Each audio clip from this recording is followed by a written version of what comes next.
आइए बच्चों, यह पुस्तक जो है बिहार बोर्ड की क्लास 6 की अतीत से वर्तमान की पुस्तक है। इसमें पेज नंबर 10 से जो है इम्पोर्टेंट प्रश्न बने हुए हैं। सिक्के पर क्या अंकित होते थे?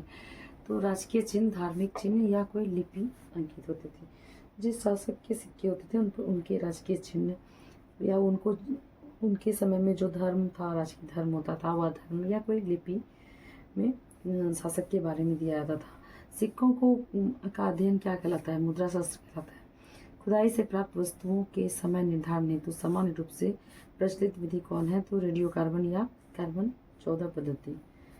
और देखिए, रेडियो कार्बन पद्धति जो थी तिथि निर्धारण का काम करती थी।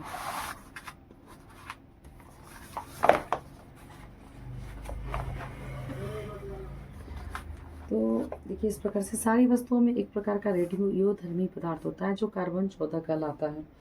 तो जितनी भी वस्तुएं हैं उसमें कार्बन 14 नाम का एक रेडियोधर्मी पदार्थ होता है। रेडियोधर्मी पदार्थ उन्हें कहते हैं जिनमें निश्चित दर में छोटे छोटे कण होते हैं, मतलब छोटे छोटे अणु होते हैं। अणु के मिलने से ही छोटे छोटे कण होते हैं, छोटे छोटे परमाणु होते हैं और परमाणु के मिलने से अणु बनता है। जब मनुष्य, पशु या जिंदा पौधे जिंदे होते हैं तब वे जिस मात्रा में वायुमंडल से कार्बन 14 लेती हैं उसी मात्रा में रेडियोधर्मिता के मरने के कारण मरने के बाद उसे खो देते हैं। जब कोई मर जाता है तो वायुमंडल से कोई कार्बन 14 नहीं ले पाता है, यद्यपि वह इसे एक निश्चित दर तक खोता रहता है। भौतिक शास्त्री इसी निहित कार्बन 14 की मात्रा का पता लगाकर उस जीव की आयु निश्चित कर सकते हैं।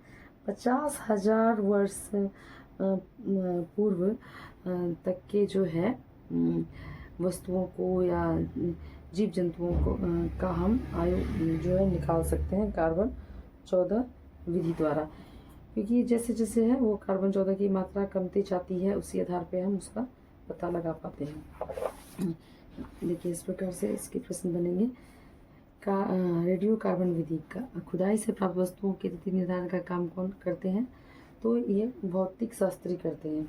सारी वस्तुओं में एक प्रकार का रेडियोधर्मी पदार्थ होता है, उसे क्या कहते हैं? कार्बन 14 कहते हैं।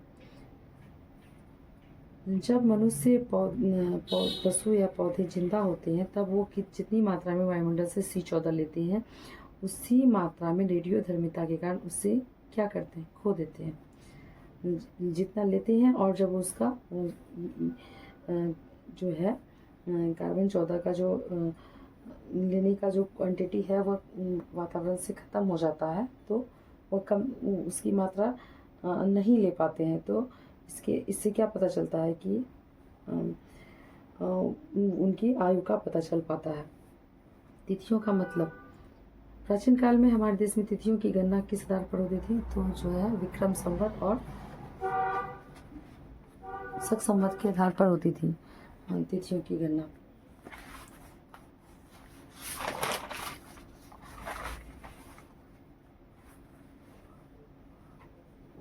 वर्तमान समय में पूरे विश्व में एक मानक के रूप में तिथियों की गणना किससे की जाती है? तो देखिए, ईसाई धर्म प्रवर्तक ईसा मसीह की जन्म तिथि से जो है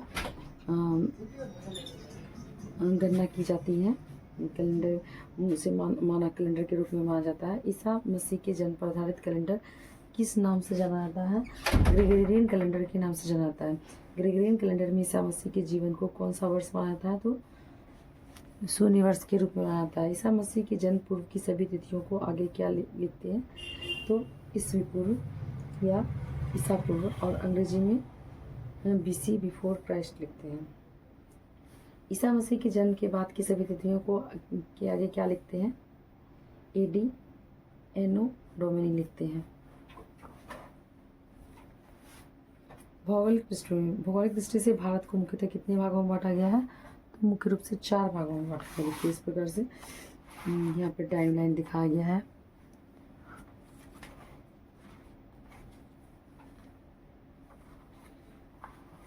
देखिए, अभी जो है हम लोग मानक कैलेंडर के रूप में ग्रेगोरियन कैलेंडर को ही मान रहे हैं।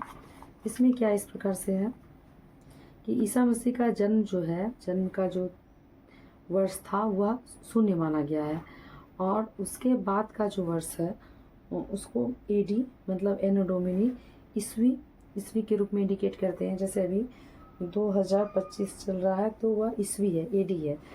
और BC जन्म के पूर्व की जो अवधि है वह BC के रूप में इंडिकेट है, अर्थात ईस्वी पूर्व ईसा मसीह के उनके जन्म के पहले की जो अवधि है। इस प्रकार से होंगे, जैसे 100 वर्ष, फिर 200 वर्ष, इस तरह से 500 वर्ष, 1000 वर्ष, ऐसे करके जाएगा, इधर माइनस में जाएगा। हम देखते होंगे कि भगवान बुद्ध का जन्म दिया हुआ है और जन्म तिथि ज़्यादा रहेगा और मृत्यु कम रहेगा, तो यह इधर घटते क्रम में चले जाएगा। इस प्रकार से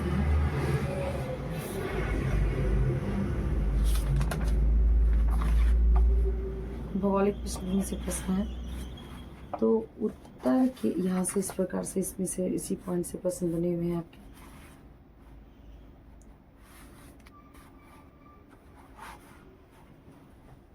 उत्तर के पर्वतीय प्रदेश जो तराई के जंगलों से प्रारंभ होकर हिमालय के शिखर तक फैले हैं, उससे मुख्यतः कौन कौन से प्रदेश आते हैं? तो कश्मीर, कांगड़ा, कुमायूं तथा सिक्किम के प्रदेश आते हैं। यहाँ पे सब इस एरिया में होंगे कश्मीर, कांगड़ा, कुमायूं और सिक्किम के प्रदेश। इस जगह पे सिक्किम, यहाँ से लेके यहाँ तक हिमालय का रेंज, यहाँ तक उत्तर से पूर्व की ओर इस प्रकार से है। तो उत्तर का मैदानी भाग जो देश का सर्वाधिक उपजाऊ क्षेत्र है, उसमें सिंचाई का काम किन नदियों से होता है? तो गंगा, यमुना, सिंधु तथा इनकी सहायक नदियों से होता है। ये सभी उत्तर भारत की नदियां हैं, प्रमुख नदियां हैं। नर्मदा एवं ताप्ती नदियां दक्कन पठार के किस भाग में बहती हैं? उत्तर पश्चिम भाग में सतपुड़ा पहाड़ियों के बीच में जो है ये नदियां बहती हैं, नर्मदा एवं ताप्ती नदियां। कौन सी पहाड़ियाँ उत्तर भारत को दक्षिण भारत से अलग करती हैं? सतपुड़ा की पहाड़ियाँ। सुदूर दक्षिण के मैदान में किन नदियों के उपजाऊ डेल्टा वाले प्रदेश मिलते हैं? गोदावरी, कृष्णा तथा कावेरी, सभी दक्षिण की नदियाँ हैं। भारतीय उपमहाद्वीप के उत्तरी सीमा पर स्थित पर्वत श्रृंखला भारतीय उपमहाद्वीप को एशिया के किस भाग से अलग करती है? पश्चिमी तथा मध्य एशिया से जो है अलग करती हैं। पर्वत श्रृंखला में स्थित प्रमुख दर्रे कौन कौन है? तो जो है पर्वत श्रृंखला में स्थित प्रमुख दर्रे जो हैं खैबर, बोलन एवं गोमन दर्रे।